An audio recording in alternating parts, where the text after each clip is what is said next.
This is Mind for Survival with your host, Brian Duff. Hey, everybody. I am here with Shelby Gallagher of A Great State and Food Prep 2.0. So go ahead and do the gratuitous introduction and get everybody tuned into who you are.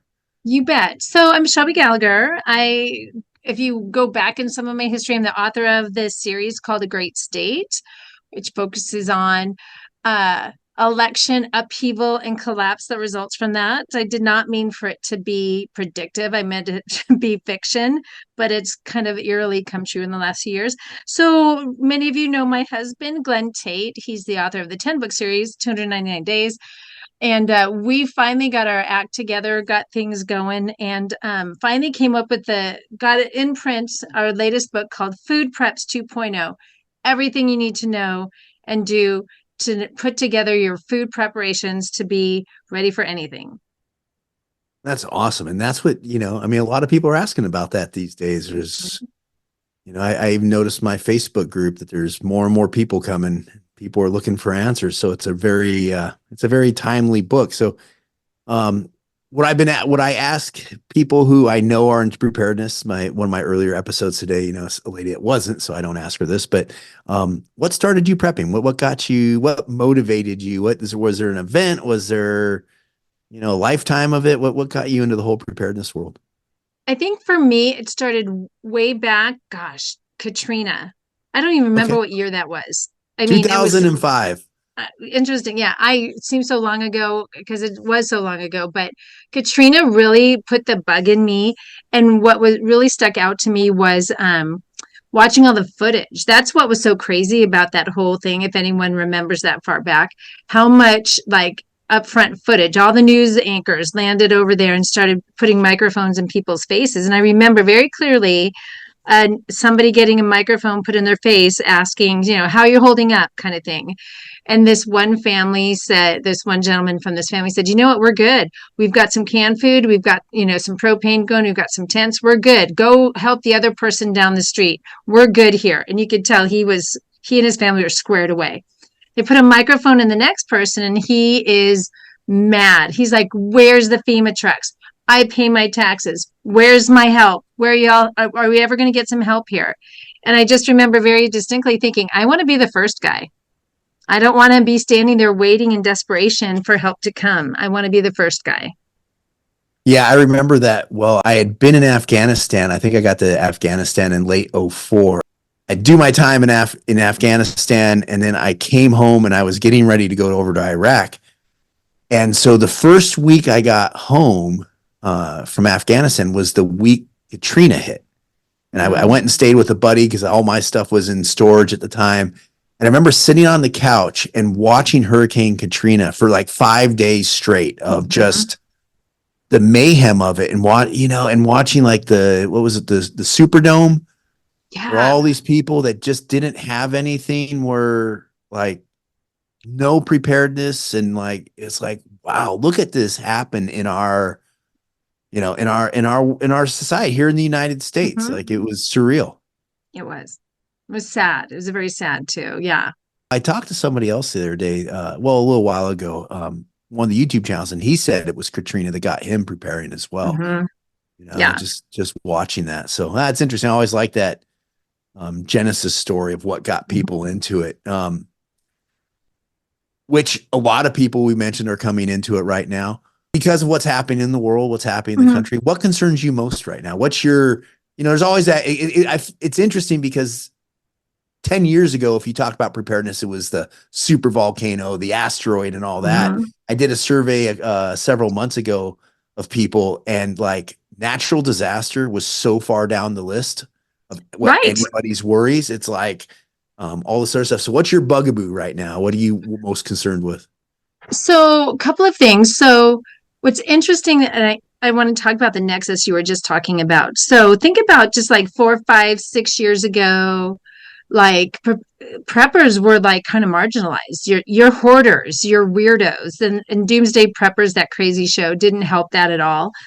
And then we got hit by COVID, and a lot of people were getting that all mad and calling preppers saying that preppers were causing all the shortages in the grocery stores because we were all Yeah. going and buying stuff, right? And that was not true. We know that's not true. Here's what's interesting. You don't hear that anymore because since COVID, what's interesting, there was a study that came out, and I remember hearing Glenn Beck talk about it. There was a study that came out that showed that during all the COVID stuff that's happening, I'm not going to talk about the fact that Glenn Tate is standing right over here. You don't hear him, you don't see him. But hello everybody. But Hey, Glenn. but something like 55% of Americans on some level or another were taking up prepping because of what they saw happen with all the supply chain stuff during COVID. You don't hear that, oh, look at all those hoarders now. You now hear and see more things that are more geared toward that and more marketed towards prepping, which I think is interesting. So to answer your question, though, what concerns me right now, as I was thinking about this question, honestly, there's two things. The one that really got me was the announcement last week from the DOJ, the report that came out that basically said we're not going to prosecute Joe Biden because he's an old, feeble man. They stated what we already knew. I get that. But what that report did on a global level, we need to recognize that America, even as flawed and downtrodden as we have felt sometimes, it is a stabilizing. America has always been, in modern times, a stabilizing factor in the world. And by fully admitting that we have a dementia patient for a president right now, just destabilize the world. There's enough bad actors and nefarious people out there and leaders that just went, ha, ha, ha, ha, ha. So that's concerning to me. I would say here, within our borders, what has always concerned me ever since Biden took office, honestly, is inflation. Mm-hmm. The average household income right now has been reduced effectively by about $7,000 a year just by inflation, just by the increase in how much everything costs and the fact that our wages haven't kept up with that. And so more and more people are using credit cards to pay their bills. More and more people are finding themselves not able to make enough money to pay for all of the things that are exponentially more expensive. So those are the two, and both of those things, even combined together, oh my gosh, those really concern me right now. So yeah. Yeah, I think those are both obviously really, they're really tangible concerns. You talk about the inflation and it goes back to, the Joe Biden side of things. Watching the government tell people that there's no inflation. Oh no, everything's wonderful. And it's, did you catch the Bill Maher? No, tell me. So Bill Maher just had on, I can't think of her name. She's an athlete and personal trainer kind of person. And she's from Florida, and she had Bill Maher on, and they got into this little exchange about where Bill Maher said, oh yeah, we came out of the COVID. Everything's great. We won COVID, and everything's doing wonderful. And she challenges him. She's like, what's doing wonderful? Yeah. He's like, well, the economy. And she's like, no, inflation's killing people. And and she kept pushing back on him. She goes, do you know what even buying eggs is like now? And what it really kind of showed me is the haves and the have-nots. Yes. There are really people that I guess, they don't pay attention to the price of eggs. They don't go into the grocery store and like, wow, look at the price on this. Or, I kind of thought it was interesting is during the Super Bowl, Biden did a spot. I didn't watch Super Bowl, but I caught it afterwards where he did a little 3-minute or minute pre-recorded thing. And he talks about shrinkflation. The same time the White House is saying there's no inflation, they're like, oh, these evil companies are shrinking them out, which we dealt with in the 70s, right? When the economy was so turbulent in the 70s under Jimmy Carter. And so it's, I think, and it leads into like your book and Glenn's book, it leads into the people eventually get tired of it and frustrated. And I think it's where you see more and more tensions getting high, but where we're just being told kind of the Jedi mind trick that it's not real. Right. It's just like, wow, like it reminds me of watching, what was it? Not TASS. I can't think of the name of the Russian, news agency back in the 70s and 80s, but where they would, it was just straight up lies. And I'm like, that's what we're getting now. Absolutely. So here's what's interesting, and and you can certainly do a deep dive on this. I don't know if we need to do it here, but we know that it's a gaslighting sort of situation. Mhm. If you look at what the president comes out with, or the whoever is putting out their press releases saying there's no inflation right now, well, it's because they've changed it.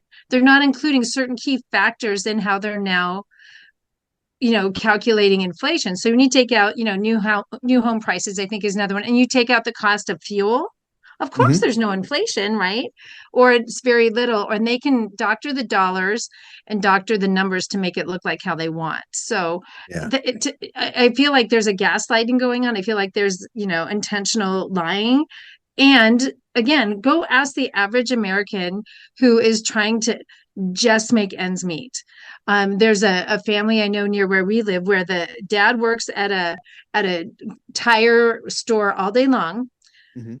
The mom is gardening and doing chickens to feed kids. He comes home at 7 o'clock at night and turns right around and goes back to another shift of another job just to pay rent to keep everybody, Keep a fed roof over and that. roof over the head. And that's very typical.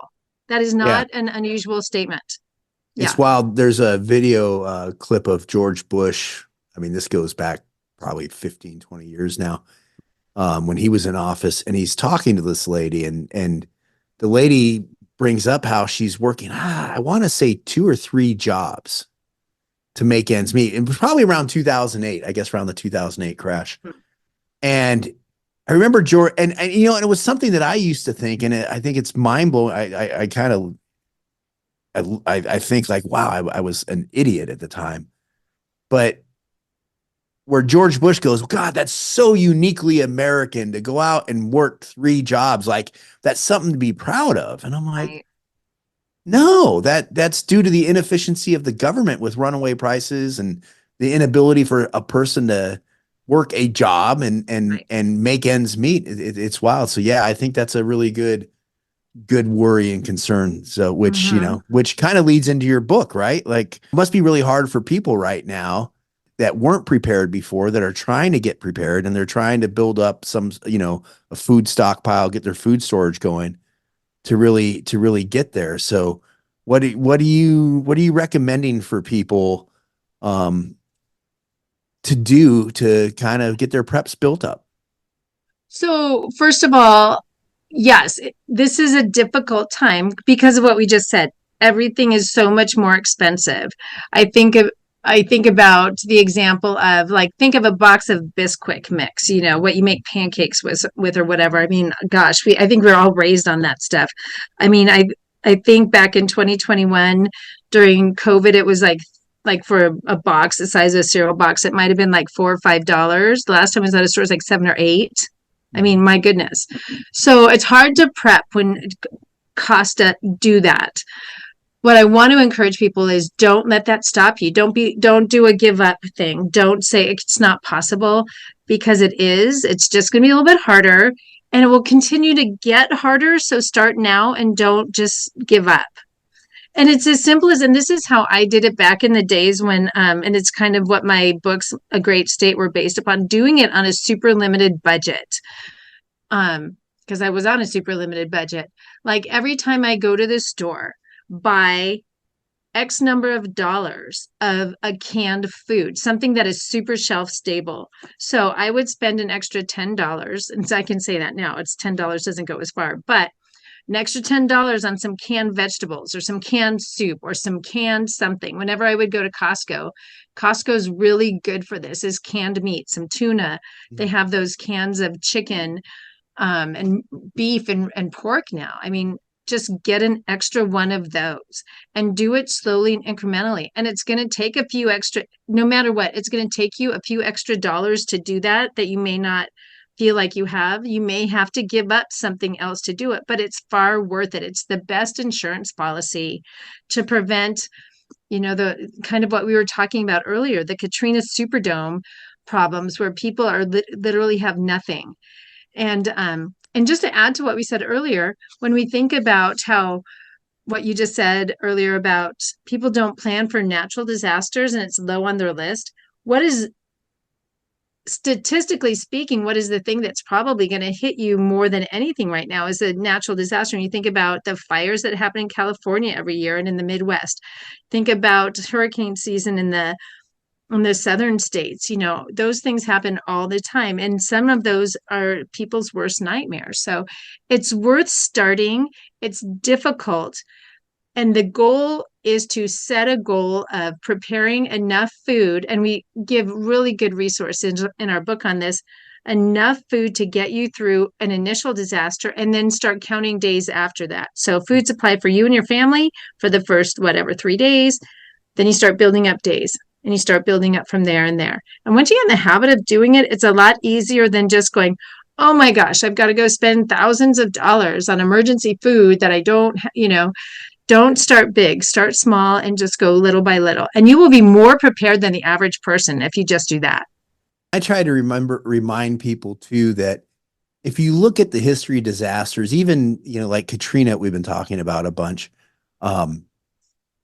If you're able to get by on your own, and as a prepper, obviously I want years worth of food. I mean, that's my jam, right? I don't feel good unless I have that. But if you realistically look at things, if you had 7 days worth of food and were involved in Katrina, provided your house wasn't flooded and overcome with water. But if you had 7 days worth of food, you're going to be all right through that. You did pretty good. Yeah. Yeah. Cause I think Absolutely. It was like the third or fourth day. I remember seeing a lady at the Superdome. They were interviewing a lady there and they said, "Hey, how are you doing?" And, she was talking about the government relief efforts and she was holding an MRE in one hand and a bottle of water in the other hand. She goes, "All they're doing is giving us these MREs and this water." And I was like, that's pretty good. Not bad. Nope. And think about that. Like if you're just storing up some canned food, and I say canned food because it's easy, shelf stable and pretty cheap. You have that, you're going to be able to feed your family more than you will just an MRE and a bottle of water. Right. So yeah. It's something worth doing. That's great. What are your thoughts? Cause I know someone asked it. Someone emailed me and asked me a question about what's your thoughts on expired canned food? I know everybody gets into rotating their stockpiles and doing, and we're all, I don't know. I shouldn't say I shouldn't rope other people into my less than adequate performance when it comes to that. But like, I always end up as soon as I start stockpiling cans, I know I'm going to have stuff expire in the next year that I miss. So what are your thoughts on that? 'Cause you see so much around the internet about that. And I'm just going to tell you anecdotally what our conclusion is to this. So here's an example, and then we'll talk about it. So I married Glenn Tate, like the author of 299 Days. And I've been to the cabin and I've been in the basement of the cabin. And it was a pretty impressive place in terms of preps. And in the basement of that cabin, of course, were number 10 tin cans of everything because he's a Glenn Tate and he wrote the 298 book series. And so when we moved, I had to clean all that out. Glenn didn't get that joy. And I found stuff that was expired. And I'll give you 2 examples. Number 10 tin cans of fruit. So I took one of them that was, I believe it was mandarin oranges, and it had a ding in it. And I'm like, okay, let's open it up and see what it's like. And it was like 7 years expired. Like long time, not a short time. It was fine. It's completely fine, even with a slight ding in it. And I don't necessarily recommend doing that, but I wanted to just see. The other one was this, and this isn't packaged nearly as well. It was some pancake mix, of course, because it's Glenn Tate. That was in one of those kind of Mylar bags where you tear off the top and it's got like the zip. And it was from Costco, pancake mix. And that was expired by like 7 or 8 years. I tried it myself and it was fine. And then the next day, the team came over and I served them pancakes. And I asked them, how does it taste? They said, tastes fine. I'm like, it's expired by like 1,000,000 years. Like, I was joking. But so I do think that there's a chance to show wisdom here. Certainly food companies need to follow their, oh my gosh, we can't kill anybody in case something goes bad and we want to sell more food. So they do you'll notice they say best by more than expired. Yeah. So Yeah. I think you're safe, especially canned food that is stored decently in a pretty, temperature controlled. You're not super heat and super cold kind of areas. You are fine. You'll hear stories that came out of I want to say the Bosnian collapse, where they were eating spam food from like 20 years before because they were so desperately hungry during that time. I think you're pretty good. I think you're pretty good on some of these Mylar ones too. I'm just saying. But do I want to put my entire, food supply and have that much trust in it on those? No, but I would cycle through those foods and do do a better job than we did of the food that was in the basement of the cabin. But yeah, I think that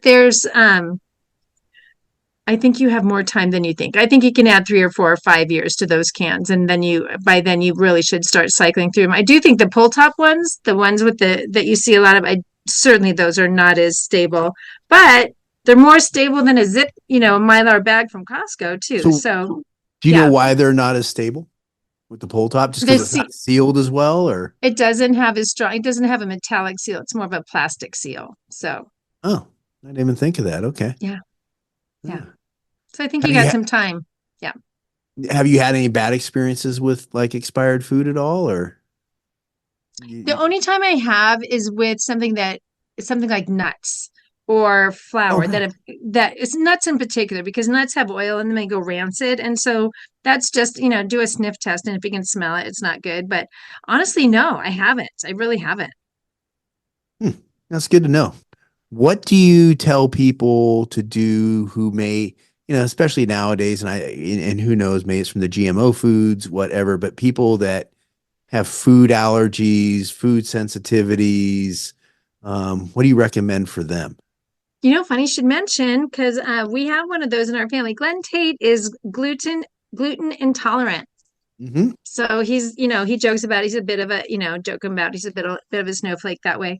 So it's one of those prep what you need. So when we found out and realized that that was really a problem, I'm not going to go stockpiling a whole bunch of flour. I'm not going to go stockpiling bunches of those foods. You prep what you need. You prep the food that one tastes good to you for sure, and certainly, adjust to your allergies. So that's just common sense too. And what's nice is that more and more these days, I would say, there's, I think about, gosh, 10 years ago, if you were gluten intolerant, your choices were disgusting and not so good and tasted like cardboard. Food companies have really adjusted to some of these pretty common allergies, which is good. So yeah, Yeah. prep what you need. Well, and I think it's important too for people to um, find out and you don't necessarily have to go have an allergy test done, Right. but be real about, try an elimination diet at one point and see what foods you're sensitive to. I'm the same way on gluten. I don't eat, I Yeah. will occasionally, like, I don't know, if you go to a restaurant and they bring out that loaf of like really great smelling fresh bread Mhm. and the butter, like, okay, yeah, I'm going to have a piece of bread. But by and large, yeah, I notice a difference with me when I eat that stuff. I notice that, my stomach doesn't feel as great. It just, I feel tired. I feel kind of sick. So, and I No, guess that's like you said, prep for that stuff because that's why we call it preparedness. yeah, exactly. And you bring up a good point. Think about, I mean, as much as it's like, yeah, get some shelf stable food, which could be some of these, MRE kind of things that you may not be used to eating, but try to prep the food that you eat so you don't create like a gastrointestinal reaction, and try to eat clean, because those are the foods that are easier to prep. They're easier to grow, they're easier to reproduce when you get to the point where you're like starting to think about sustaining your food supply if we have a long-term sort of situation. Yeah. What do you mean by eating clean? Eating clean, just those basic foods. Yeah. When you pick up a package, let me look around. I'm seeing a package of food over here. I can tell you right now from here, it has probably more than 20 ingredients in it. It's probably Right. pretty processed. Eating clean, like some foods that are more basic, that are not so processed, that are easier. And those are typically the ones that are easier to grow. I can grow food in my garden. I can produce food out of the animals that I grow that are easier and less processed. So those are the typical types of food that you're not going to have a major reaction to, right? So Yeah. It's The hard more though. the That's like a fourth level of prepping though too. Go ahead. But I think that's important. I think that's Hmm. you know, it's kind of interesting that where a lot of people in the preparedness community talk about the GMOs and they're putting this in our food and they're putting that in our food, but then we'll go out and grab a bunch of and I'm not above it either. There's Right. times I love Doritos and there's times like I'm just having a bag of Doritos. Like it's just gonna happen. But by and large, I I did it with my PTSD. I noticed that when I would eat processed foods, my post traumatic stress would get like my reaction to it. I'd get agitated and all that. So I started doing that and cleaning up my diet. And now I eat I buy meat and I buy vegetables, and that's pretty much what I eat now. And I I'm having a guest come on. I'm recording on Monday. Nikos, who's lives in the Ukraine. It's one of the Hmm. things he's talked about is the big change over there with a lot of the people is they're eating far less like processed foods and everything because it's relief efforts, right? They're getting in, what can you get them? Hey, here's a ton of vegetables, here's a ton of rice, very minimal stuff, which I think that's super important. Yep. Absolutely agree. When it comes to your food storage and how to organize food, I think this is one that really gets people because I don't know, you end up with a cupboard full of cans. Where do you put all this stuff, right? How do you handle that? This is such a huge, I'll hit on the high points. So if you want to check out chapter 7 in our book, it lays this all out, but I'll hit some high points here. So you're going to get to the point where you have so much stuff and you kind of don't have it organized. You might not. Start here. Start first with figuring out your storage space and having an organizing system of putting things. We use tubs. We like those black tubs that you can get at Costco and they go on sale actually for pretty cheap, like $8 or so, or buckets. There's buckets that you can get at stores with the I know I don't use them. So they have the top that screws on. I always never say them right. But have Gamma some. lids? I think they're Thank you. yeah. That's it. And if you stack those too high, they crack. I do know that. So we like using the tubs because they can take some weight. So this is what we do. Recommend some sort of system like this. And it can be as easy as getting out a spreadsheet. Label the tub. Tub labeled letter A. In letter A, I have 12 cans of this, 10 cans of this. In tub B, I have this many cans of this. So that when the day comes, you're like, okay, where's the tuna? I got 12 tubs. Which tuna? I don't know. And they're super heavy by then, too. And then, so planning how you're going to fill them and arrange them and inventory them. That's really helpful. The other one is also think about no matter what, no matter how you're storing your food, do not just stick it out in the back of a shed in the middle, especially where we live in Western Montana. Those are all going to be exploded by the end of winter. It needs to be in some sort of basic temperature controlled area.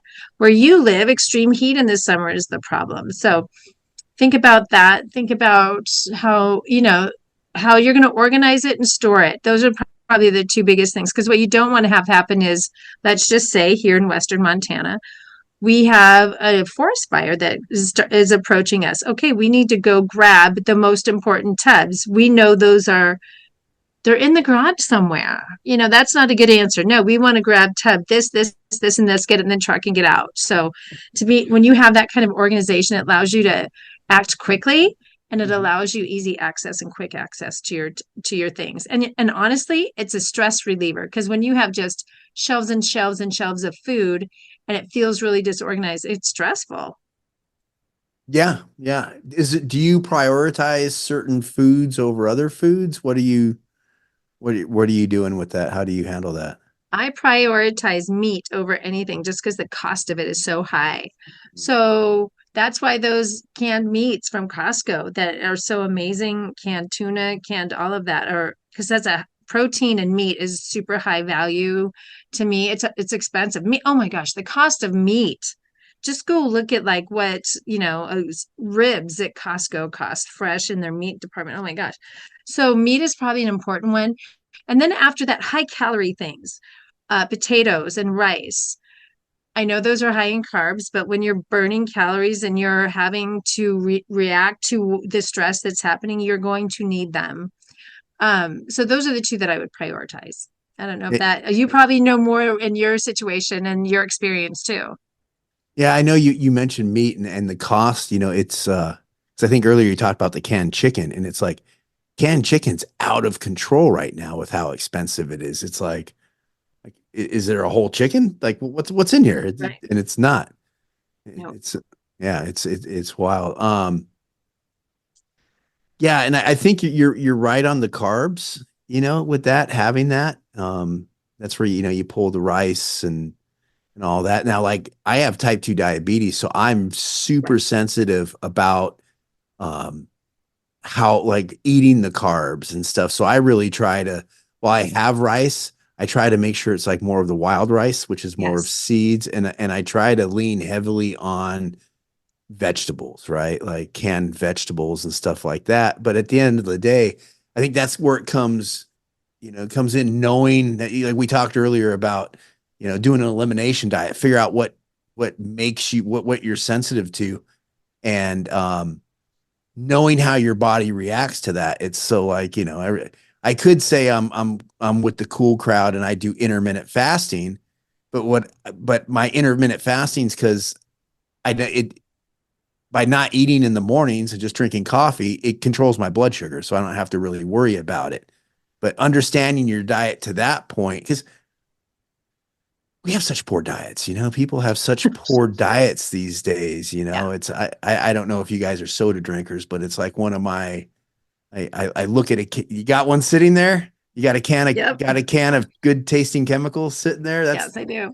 Yeah. I kind of switched over to, I have a Berkey sitting on my kitchen counter, and I do all water and iced tea now. But do you have any tips for food prep that help people that you can I recommend?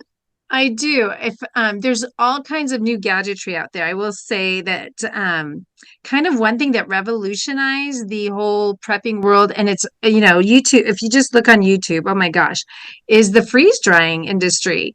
Harvest Right has done an amazing job making it so that people can put like 20, 25-year-old shelf stable food away. I mean, you can garden something. I can grow a whole bunch of peppers over here and I can make it shelf stable for 25 years.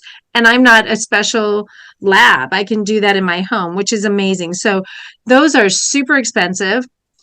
I can't, we bought ours before COVID, so I can't imagine what the price of those are now. But I would say the two things, if you want to put together shelf stable food, if you don't know how to do it, it's not hard. Again, YouTube is your friend. Canning. And everyone learned how to do it during COVID because of all the things that were happening in the grocery store, right? Right. If you haven't learned how to can, it really is not that hard. It's really not that expensive. And you can grow food, whether it be out of the ground or in a pen, and animals to process. That's a whole nother story. Or hunt. You can take that food and make it shelf stable for several years if you learn how to can and if you invest in a dehydrator. Mhm. Those two right there. We've been before dryers came along. That's how preppers were doing it for a long time. And those two options are still very cost effective these days. So, Yeah. but You what know, do you think? well, and I agree with you on all that. And I think the freeze dryer, I wish I would have, maybe Harvest Right wasn't around when I first got into preparedness, but I wish I would have not been as intimidated by the price and made it a priority to save up to get a freeze dryer. And I tell people, like, I have a large Harvest Right. And Mhm. the large is kind of a pain in the butt, right? Like you need a 20 amp circuit. There's some things that go with it, and you have to have the room to put it. I am such a fan. If I had it to do all over again, I'd probably get the small Harvest Right, Mhm. because you can put it on a countertop and they generate heat. So you got to think about that if you're keeping it in your kitchen. But it plugs into a 110 outlet. You don't have to do anything else. And it gives you the ability to, if you're making up like I make chilies all the time. Yeah. I'm a bachelor. I'm hanging out in my house. So I'm just going to make chili and eat on that for 2 days. But I can make chili and I can throw it in the freeze dryer, right? Like go hunting. You go out, you go hunting, you get a deer, you can freeze dry venison. There's so much that you can do with it that I think it's one of those preps that if people were to get it early in their preparedness, or if you're a young person that's just getting into this, Like that is the thing that is going to pay off in dividends over the years. Because Absolutely. if you go out and buy a year's worth of freeze dried food for your family, say like Legacy Foods or whatever freeze dried food Mhm. place, you're looking at $5,000, maybe, maybe more, maybe less. That's the cost of a freeze dryer. Exactly. Maybe more. It's more. I think the smalls are in the 2,000, 2,500 buck range, and depending on if they have a sale going on or not. Right. I think that is the prep that personally, that if you have your own place, that everybody should look into getting at some point. The So, earlier, the better. oh, absolutely. And if you're listening to this and you're like, okay, I need to think about doing this. Yeah, go Harvest Right is kind of, they're the big ones right now.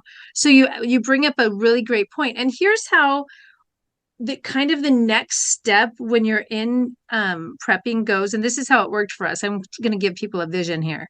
So I joke about you can only prep for each person. Like for me, when you get to about the 6 month mark, every crevice of your home is taken up.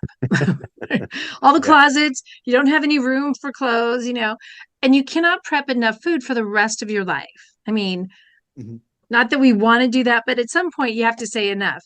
And then you have to start thinking about, and we've kind of hinted at this, sustainability.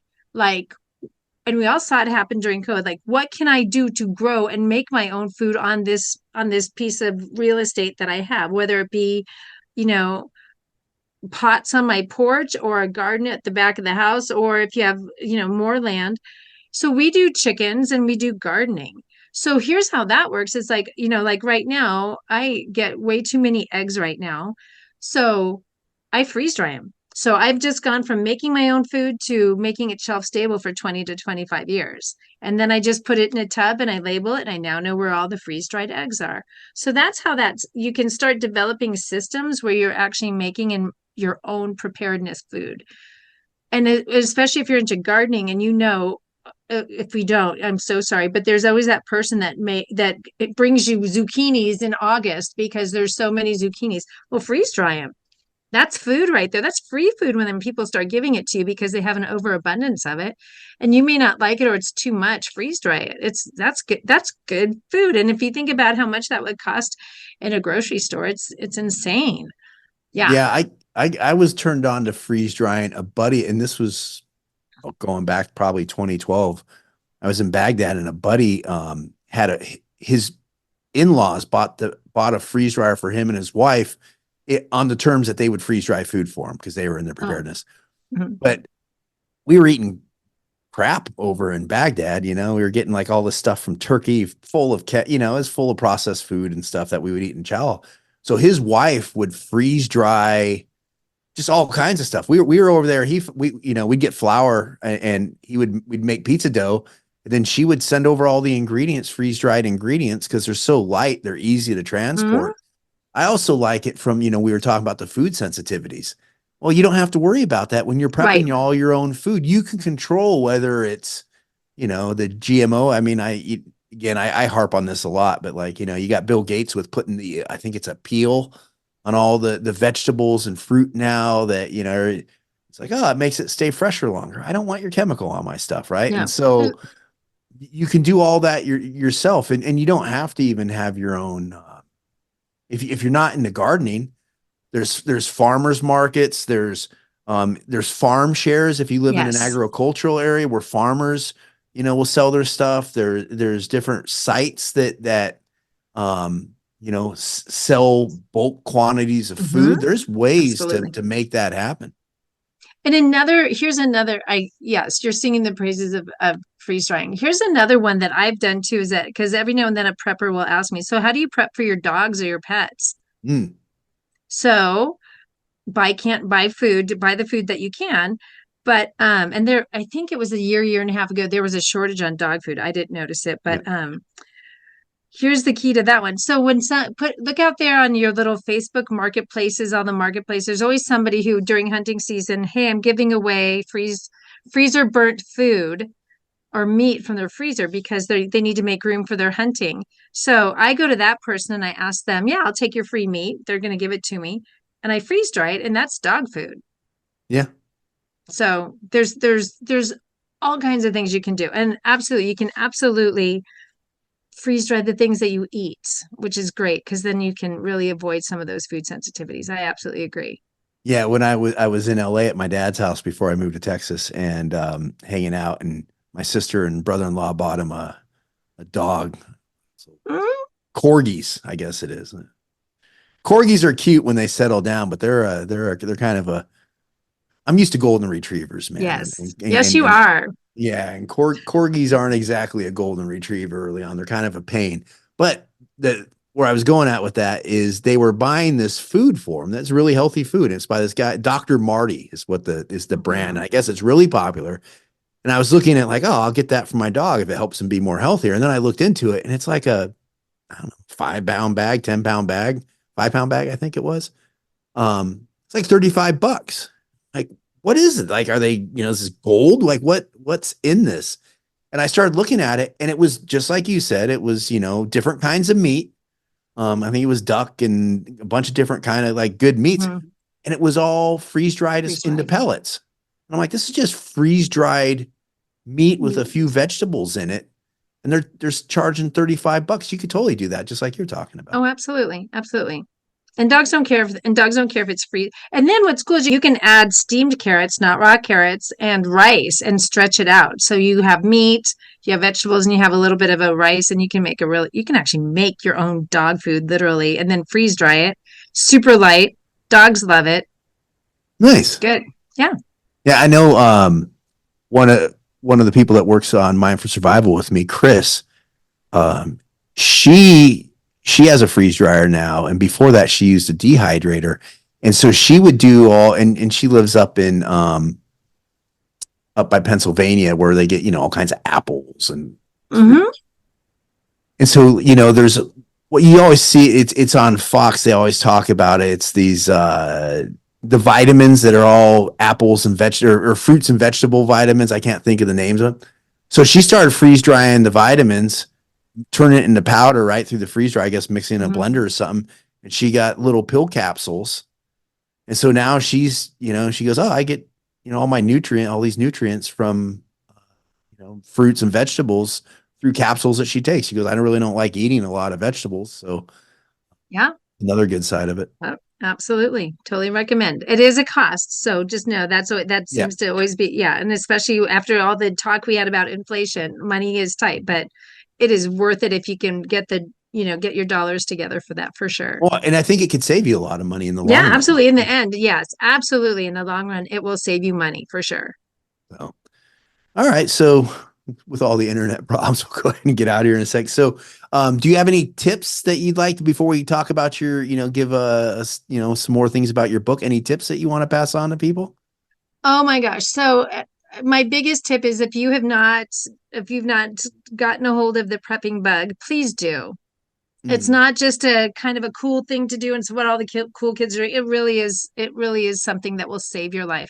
And if you start and you do a little bit at a time, you are further ahead than the person who isn't. So please, I would say do it. It's going to be hard, especially these days, and especially with all the instability that we just had and are looking at having in the future. It is an insurance policy against that. So please start. Yeah. Cool, man. So, hey, before we get out here, go ahead and tell everybody about your book and let them know. Yes. Let's see it. Yes, let's see it. I have one right here because I needed to look. Food Preps 2.0. If you go to this website, foodpreps2-0.com, you can find out all the links there. We actually have an outline to the table of contents, like 7 pages of single spaced of just the table of contents. There's also a resource page that has links, like things. If you see a product, you're like, I don't know where to find that. We have a whole resources page. If you want to check out anything in regards to what Glenn and I do over at Prepping 2.0, you can go over to prepping2-0.com and check out all of our episodes and podcasts and radio shows. Yeah. Yeah, I like the cover on your book. Did you design that yourselves or? We do not. We're not that fancy. But yeah, there's our little branding right there. And we got all our food preps. Yeah, absolutely. That's awesome. So foodpreps2-0.com, right? Yep, absolutely. Awesome. Well, thanks, Shelby. It's been a great episode. I'm so stoked you're able to come on and talk about your book and give some people some good prepping ideas when it comes to food. I think it's so important. And people don't know where to start, and your book would be a great place to get them going in the right directions. Absolutely. Thank you so much. It's always a joy to be with you.